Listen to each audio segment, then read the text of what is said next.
नमस्कार. मी शिर्डी इथून पत्रकार सतीश वैजापूरकर बोलतो आहे. टक्के टोनपेमध्ये आपलं स्वागत आहे. आज नगर आणि नाशिक जिल्ह्याच्या दृष्टीने एक अत्यंत वाईट बातमी मी तुम्हाला सांगणार आहे.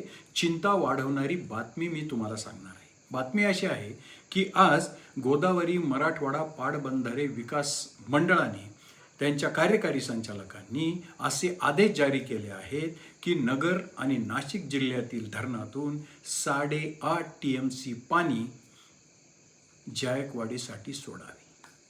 मित्रांनो, खरं म्हणजे 5 वर्षापूर्वी अशीच परिस्थिती निर्माण झाली होती आणि दुष्काळ सर्वत्र दुष्काळी वातावरण होतं. आजही तीच परिस्थिती आहे. दुष्काळ उंबरठ्यावर येऊन ठेपला आहे. खरीप पिके पावसाअभावी हातची गेली. धरणे भरलेले असली तरी लाभ क्षेत्रामध्ये तीव्र स्वरूपाचा दुष्काळ आहे. रब्बीच्या बाबतीत किमान गोदावरी कालव्याच्या लाभ क्षेत्रात तरी अनिश्चितता कायम आहे. अशा दुष्काळी परिस्थितीमध्ये 8.5 TMC पाणी जायकवाडीकडे जाणार आहे. 5 वर्षापूर्वी जसं मगाशी मी सांगितलं तसं अशीच परिस्थिती होती. त्यावेळेस जायकवाडीच्या अचल साठ्यातून, म्हणजे त्याला बोलीभाषेत आपण मृत साठा म्हणतो, डेड स्टॉक म्हणतो, की जो वापरलाच जात नाही, असा तब्बल 26 TMC अचल साठा जायकवाडी धरणात आहे. 5 वर्षापूर्वी या 26 TMC मधून 8 TMC पाणी वापरण्यात आलं होतं. मग यंदाही दुष्काळ आहे. खरं म्हणजे हे 8 TMC पाणी जर ह्या आणीबाणीच्या परिस्थितीमध्ये वापरलं असतं तर हे आता जाणारं 8.5 TMC पाणी वाचलं असतं. हे पाणी केवळ 8.5 TMC नव्हे तर 25 ते 30% लॉसेस होणार आहे. त्यामुळे 2.5 ते 3 TMC पाणी आणखीन त्याचा जादा वापर किंवा पाणी नाश होणार आहे. मुद्दा क्रमांक 2, खरं म्हणजे गोदावरी नदीतून यंदा 21 TMC पाणी जायकवाडीत गेलं. मी पुन्हा एकदा वाक्य उच्चारतो. गोदावरी नदीतून यंदा 21 TMC पाणी जायकवाडीकडे गेले. तरीही यंदा दारणा आणि गंगापूर धरणातून 3 TMC पाणी सोडलं जाणार आहे. याला कारण मेंढीगिरी समितीचे निकष आहे, सिंचन कायदा आहे वगैरे सांगितलं जातं.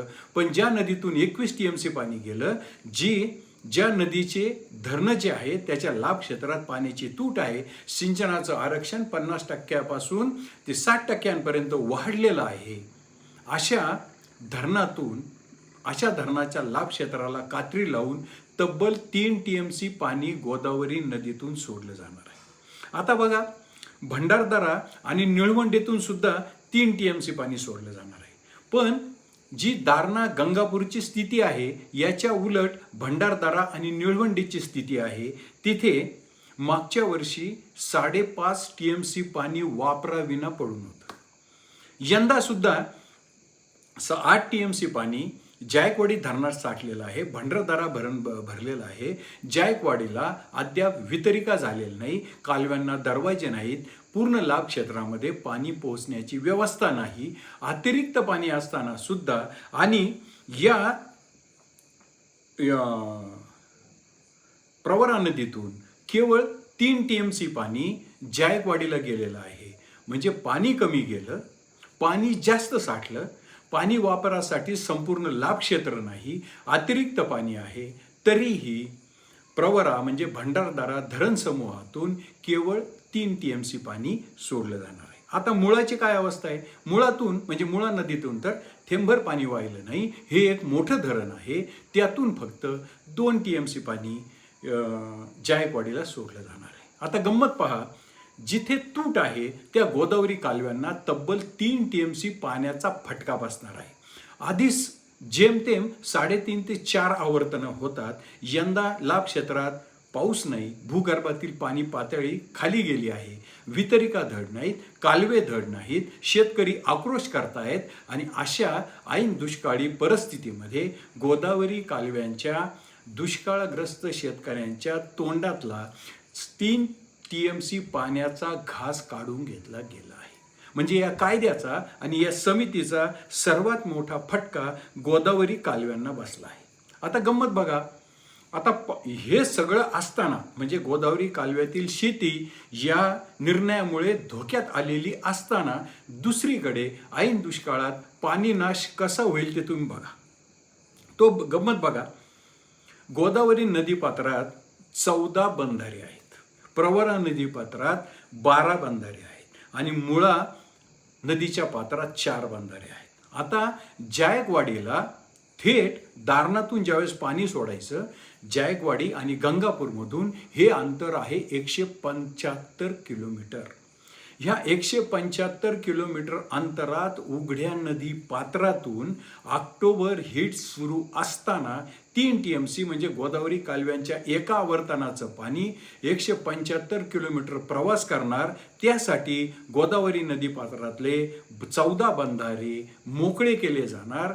हे 3 TMC पाणी प्रवरा संगमला मोजून घेतल्यानंतर हे 3 TMC पाणी 175 किलोमीटर अंतरात जेव्हा 3 TMC म्हणून सोडलं जाईल, तिथे जर ते 3 TMC मोजायचं असेल तर किमान 1 TMC पाण्याचा नाश होईल. हे बंधारे, हे जे 14 बंधारे आहेत, हे आधी रिकामे केले जातील आणि पाणी सोडण्याची प्रक्रिया केल्यानंतर पुन्हा भरून घेतले जातील. किती पाणी नाश होईल याची कल्पना न केलेली बरी. मुद्दा क्रमांक 2, हीच परिस्थिती जवळपास 150 किलोमीटर अंतर आहे भंडारदरा धरण ते जायकवाडी. या अंतरात सुद्धा 12 बंधारे आहेत. हे बंधारे आता रिकामे करायचे. त्यातून 150 किलोमीटर अंतरात मोकळ्या नदीपात्रातून पाणी सोडायचं. पाणी सोडण्याची जायकवाडीला प्रक्रिया पूर्ण झाली की पुन्हा हे 12 बंधारे भरायचे. किती पाणी नाश होईल याची कल्पनाही न केलेली बरी. मुळाच्या नदीपात्रात सुद्धा 4 बंधारे आहेत. हे अंतर सुदैवाने थोडं कमी आहे, फारच कमी आहे. तर हे बंधारे सुद्धा आता रिकामे करायचे, पुन्हा भरायचे. उघड्या नदीपात्रातून जायकवाडीकडे पाणी जाणार आहे. आता दारणा गंगापूरचं मगाशी मी सांगितल्याप्रमाणे 3 TMC पाणी गेलं, ते पण 175 किलोमीटर अंतरावर जाणार. कसं जाणार, काय जाणार, ते कसं टिकणार, कितपत जाणार, त्याला प्रेशर किती असणार, हे यापूर्वी आपण अनुभवलेलं आहे. खरं म्हणजे नगर आणि नाशिक जिल्ह्यातील पुढाऱ्यांनी गोदावरी मराठवाडा पाटबंधारे विकास जे महामंडळ आहे त्याच्या वरिष्ठ अधिकाऱ्यांना जाऊन निवेदनं दिली, विनंती केली, पाणी सोडू नका, दुष्काळ आहे, सगळं झालं. परंतु त्याकडे साफ दुर्लक्ष करण्यात आलं. याचं कारण असं आहे, नाशिक जिल्ह्यातले जे प्रतिनिधी आहे त्यांना या प्रश्नाची मुळीच निकड जाणवत नाही. कारण तिथून गोदावरी आणि दारणा नद्या वाहतात. मधमेश्वर बंधाऱ्याच्या फुगवट्यावर शेकडो एकर आज ऊस उभा आहे. आज महाराष्ट्रातलं किमान उत्तर महाराष्ट्रातलं सर्वाधिक कमी तापमान निफाड तालुक्यात म्हणजे मधमेश्वरच्या बॅकवॉटरवर असतं. तिथे एक छोटासा कॅलिफोर्निया उभा राहिलेला आहे. त्यांना या पाण्याच्या दुष्काळाचं, जायकवाडीचं, मेंढीगिरी समितीचं, समन्यायी पाणी वाटप कायद्याचं एवढी तीव्रता भासत नाही. त्यांच्या राजकारणाला बाधा येत नाही. जरी आज हे सगळे आमदार, बहुतांश आमदार सत्ताधारी असले तरी त्यांना या प्रश्नाची निकड वाटत नाही. राहिला प्रश्न नगर जिल्ह्याचा. मी मगाशी सांगितलं, प्रवरेच्या खोऱ्यात मागच्या वर्षी 5.5 TMC पाणी एक्सेस होतं. ह्या वर्षी त्याच्यापेक्षा थोडंसं कमी राहील, पण तरी ते एक्सेस राहील. त्यांना या पाण्याची फारशी, या समन्यायी पाणी वाटप कायद्याची, या मेंढीगिरी समितीच्या निकषाची फारशी झळ बसत नाही. तिसरं, मुळा धरण. मुळा धरण हे मुळातच मोठं धरण आहे, 21 TMCचं धरण आहे. त्यातून 2-3 TMC पाणी सुटलं, फारसं काही जायकवाडीकडे गेलं, फारसं काही बिघडत नाही. नदीपात्रातून जाताना सुद्धा सगळ्याच या तिन्ही नद्याच्या काठचे शेतकरी ते पाणी उचलणारच नाहीत याचाही भरोसा नसतो. बऱ्याचदा असं चित्र असतं, लाभ क्षेत्रात दिवाळं म्हणजे प्रामुख्याने गोदावरीच्या आणि नदीकाठी दिवाळी असते. असे अनेक कंगोरे या समन्यायी पाणी वाटप कायद्याला, जायकवाडीला पाणी सोडण्याला आहेत. परंतु दुर्दैवाचा भाग आहे, मग यासाठी लढावं कोणाला लागतं तर अर्धा राहता तालुका आणि संपूर्ण कोपरगाव तालुका. म्हणजे इनमीन 2 आमदाराची लढाई आणि वर्सेस तिकडे मराठवाड्याला 22 आमदार आहेत. पण एक धोका सगळ्यांनी लक्षात घ्यायला हवा, प्रामुख्याने उत्तर नगर जिल्ह्यातील नेत्यांनी लक्षात घ्यायला हवा. गोदावरी कालवे ऑलरेडी जात्यात गेले आहेत, पिळून निघतायत, पिसून निघतायत.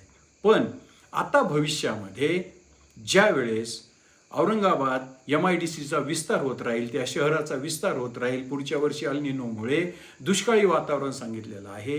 अशा काळात जर हीच मागणी पुन्हा झाली तर मात्र आता भंडारदरा आणि मुळा सुपात आहेत. म्हणजे आज गोदावरी कालवे जात्यात असले तर भंडारदरा आणि मुळा भविष्यात सुपात आहे. जशी जशी जायकवाडीची मागणी होत राहील तशी तशी जशी गोदावरी कालव्याला आता झळ बसली तशी झळ भंडारदरा आणि मुळाला देखील बसणार आहे. हा समन्यायी पाणी वाटप कायदा हा कोणत्या नदीतून किती पाणी गेलं याकडे बघत नाही. ही मेंढीगिरी समिती कोणत्या कालव्यांना तूट आहे हे बघत नाही. ही मेंढीगिरी समिती अचल साठ्यातून पाणी उपसा करून 8 TMC पाण्याची तूट भरून काढता येते हे याकडे बघत नाही. ही मेंढीगिरी समिती पाणी नाश होतो आहे दुष्काळात हे बघत नाही. आणि ज्या गोदावरी कालव्यांना पाण्याची तूट आहे आणि ज्या गोदावरी नदीतून 21 TMC पाणी जायकवाडीला गेलं आहे त्या कालव्यांना तरी, जेथील शेती उद्ध्वस्त झाली आहे त्या गोदावरी कालव्यांना तरी थोडासा दिलासा द्यायला हवा. हा मानवतावादी दृष्टिकोनातून विचार करत नाही. हे आपल्या गोदावरी कालव्यांचं फार मोठं दुर्दैव आहे. आजचा हा गोदावरी मराठवाडा पाटबंधारे विकास मंडळाचा आदेश, त्याचे गोदावरी खोऱ्यातील मुळा, प्रवरा आणि गोदावरी, प्रामुख्याने गोदावरी कालव्यांवर होणारे परिणाम याबाबत मी जे विश्लेषण केलं ते जर तुम्हाला भावलं असेल, ते जर तुम्हाला योग्य वाटत असेल तर याबाबत काही ना काहीतरी करण्याची वेळ आली आहे. आपली बाजू, आपली लढाई ही दरवेळेस कमकुवत का होते याचा प्रामाणिकपणे विचार करण्याची वेळ आली आहे. मी केलेलं विश्लेषण आपणास आवडलं असेल तर माझं टक्के टोनपे हे चॅनल सबस्क्राईब करा, लाईक करा, शेअर करा. जय हिंद, जय महाराष्ट्र.